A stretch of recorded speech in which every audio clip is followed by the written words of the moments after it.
வந்துட்டோம்.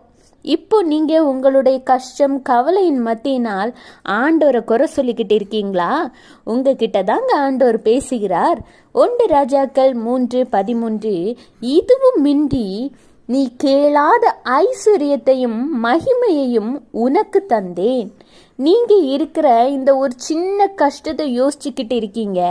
ஆனா நீங்க கேட்காத பொழுதுல, நீங்க எதிர்பாராத சமயத்துல ஆண்டவர் உங்களுக்கு எவ்வளவோ பெரிய பெரிய ஆசீர்வாதத்தை, மகிமைய, புகழ்ச்சிய, சந்தோஷத்தை உங்களுக்கு தந்தாரு.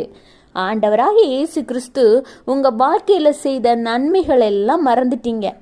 ஆண்டவர் உங்க வாழ்க்கையில செய்கிற ஒவ்வொரு காரியமும் உங்களுடைய வாழ்க்கையின் ஆசீர்வாதத்திற்காகவும், சமாதானத்திற்காகவும், சந்தோஷத்திற்காகவும் மட்டும்தான் இருக்கும் என்பதை புரிந்து கொள்ளுங்க. Have a blessed day. Jesus bless you.